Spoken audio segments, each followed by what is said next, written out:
This is the final installment for this deal. Here's what it looks like with the canopy all the way open now.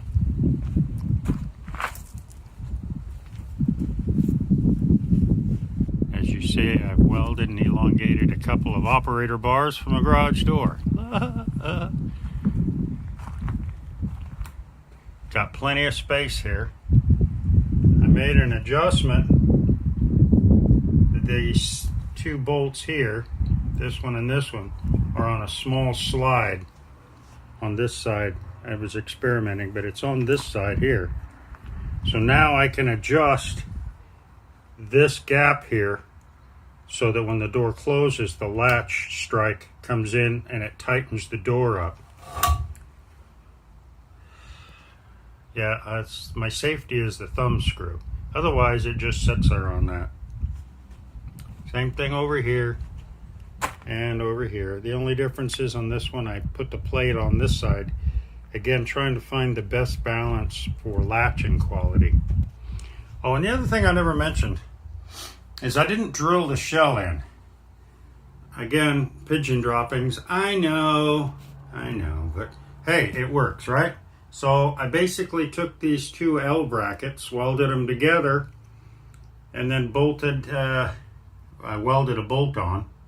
And so now I have a C-clamp, so I could clamp my corners, clamp the shell down rather than drill holes or buy those clamps. These are basically, you can go to the store and buy these, but why buy if I got a welder, right? Right. We weld. Now my latch for the door is another story. I wanted to make sure that if they bust it in, they're gonna bust the dang wood.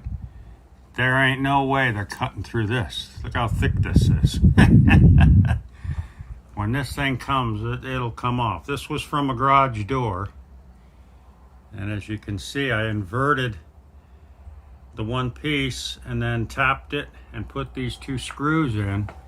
So it didn't come with these. I had to drill this hole and then tap it and put this screw in. So that way it keeps it good and tight. That's the handle that normally would be sticking out this way. But in order to get the depth, I had to flip it over so that it would latch up against here, because this is the piece that's on the actual cab. And then here are my pull chains for the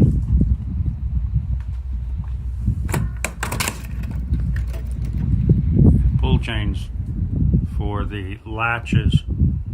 So that's it. Oh, and then down here, this is the step I built.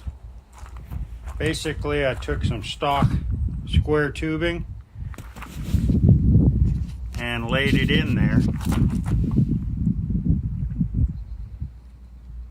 As you can see, little L bracket, some angle. The heavy metal that we actually step on is part of a lowering kit that my son bought for his Dodge and never did anything with. So that's why this isn't a perfect triangle.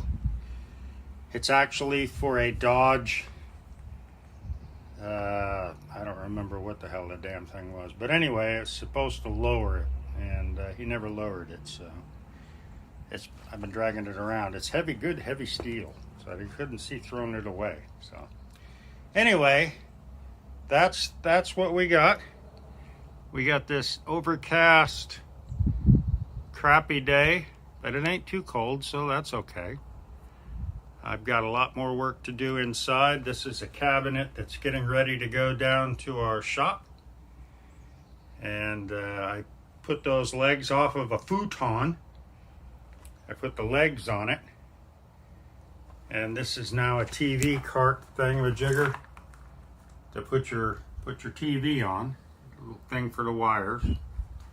This is actually can be hung on the wall. But I find that most people don't want to hang it this heavy on the wall. You have to rebuild the wall anyway. So, all right, guys. Just an update on the truck, a little tidbit of information there, and off I go. Bye-bye.